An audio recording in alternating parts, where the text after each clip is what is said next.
Power scaling. Now I know you guys might be saying, what is power scaling? Well, power scaling involves assessing a character's abilities by comparing them to others within their narrative, operating on the principle of transitive relationships. Now here's an example. If let's just say character A surpasses character B and character B surpasses character C, then it logically follows that character A should also surpass character C. Now additionally, power scaling entails attributing feats performed by a character to others who are at least on par with or stronger than that character, ensuring a comprehensive evaluation of their capability. But you also have to be careful, as misuse or excessive extrapolation of power scaling can lead to inaccuracies, so only relying on feats may result in characters being underestimated or being highballed and or labeled as unknown in terms of their abilities. In certain instances, characters vastly superior in one aspect may be placed in higher tier compared to others, provided careful consideration is given to their proximity to its supposed tier. So there's a lot to unpack when power scaling, but thankfully there is a way to, I guess, kind of measure where one character can go.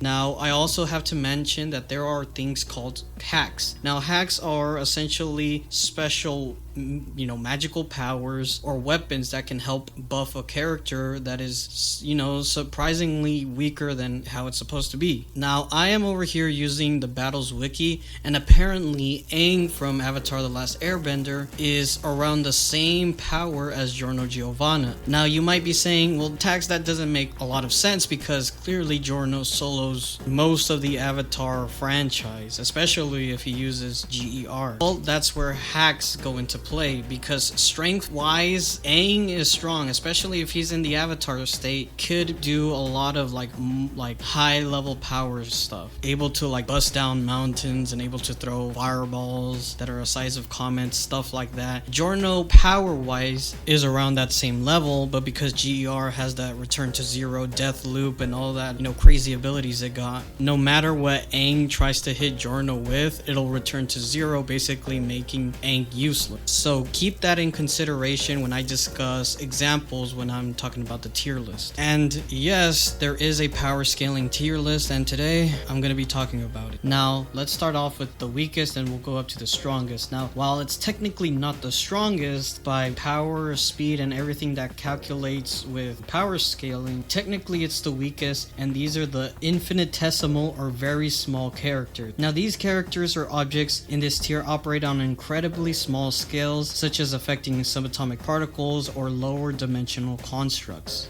An example of this is characters like Ant-Man or the Atom from DC, who can shrink into a really small size and manipulate its mass to punch with an incredible force on a tiny scale. Now, the reason why this tier list is a little tricky is because technically it's not the weakest, as it's stronger than any human or anything above the tier that's human. But the thing is, because of how dangerously small that person could be, it could be susceptible to like a lot of ailments that technically a human can do. Like, for example, remember when the Atom took over Superman's body in the Injustice movie and they were able to kill him by the toxic gas that was being put into Superman's body? It's stupid, but technically stuff like that could hurt people of a subatomic level. But don't be surprised if these guys are over there doing like big monster level feats. Now, onto something that we all know, and that's the next tier, which are the human level. These are characters or objects in this tier that have abilities compared to ordinary humans without any enhancements or superpowers. From athletes like LeBron James, Mike Tyson, to Batman, they rely on their intellects, physical training, and gadgets to fight crime and do amazing feats despite lacking superhuman abilities. We see these a lot in like martial arts movies, action movies, as I said, characters like Batman, Hawkeye, so simple enough. But now next is the superhuman tier, and these are characters or objects in this tier that possess abilities beyond normal human limits, often with enhanced strength, speed, or durability. Some of these examples are people like Spider-Man, Daredevil, Captain America. These are people who possess superhuman strength, agility, reflexes, and allow them to perform feats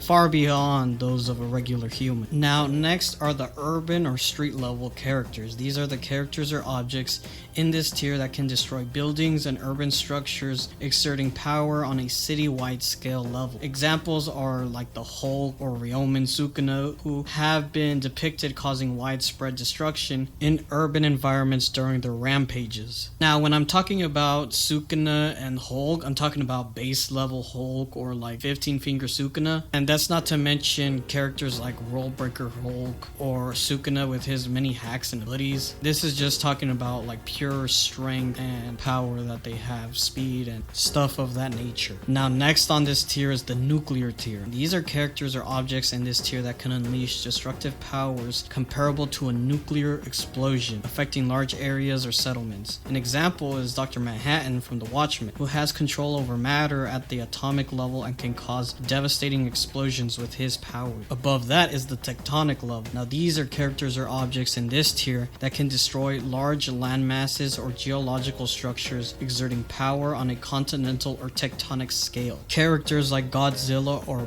Prime Whitebeard are capable of causing massive destruction and reshaping landscapes with its immense power and strength. Now, next are planetary level characters, and these characters or objects in this tier can affect entire planets, displaying power on a planetary scale. Examples are like a lot of the Dragon Ball Z characters, especially from the Frieza and Saiyan saga, and Thanos with the Infinity Gauntlet, who has the power to erase half of all life in the universe with a snap of his finger. Next is the stellar tier, which are characters or objects in this tier that can create or destroy stars, demonstrating control over the energy and forces of stellar bodies. Characters like Ichigo from Bleach or Superman Prime 1,000,000 are people who possess the ability to move stars and manipulate solar energy on a cosmic scale. And speaking of cosmic, the next tier is the cosmic tier, which are characters or objects in this tier that can create or destroy galaxies, encompassing vast cosmic scales in their ability. An example is Galactus, a cosmic entity that consumes planets to sustain himself and wields immense power over the cosmos.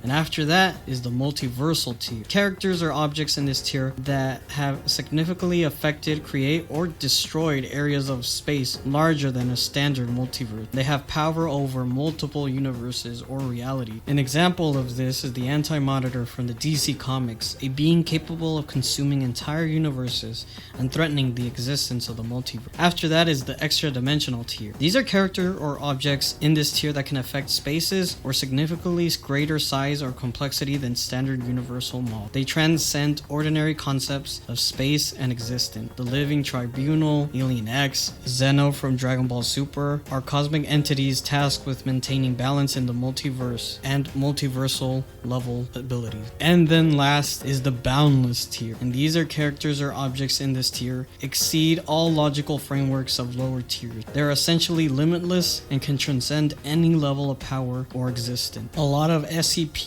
or for an example, the one above all from Marvel, are beings that are considered the supreme being of their own multiverse and have absolute power over everything. They are omnipotent. This tier has no endpoint and can be extended to any higher level, just like the ones above. And that's all I have about tier lists and the power scaling. Now, a lot of characters, as I mentioned before, depending on their levels, depending on what part of the series are they and what form, has a lot of varying examples. Like, for example, of course, Goku from the original Dragon Ball series isn't going to be in the same level as Goku from Dragon Ball Super Heroes, even if he is in base form. You know what I'm saying? There are a lot of factors that go into power scaling, and no wonder it has a big community that spends time trying to dissect each character's power and where they might go, even if the creator or the story itself doesn't tell you what their power level is. A lot of characters can be over 9,000, but a lot of characters have different ways to be over 9,000. And that's what I know about power scaling. So thank you guys for watching this video. If there are any comments, questions, and anything I said wrong, put them in the comments below.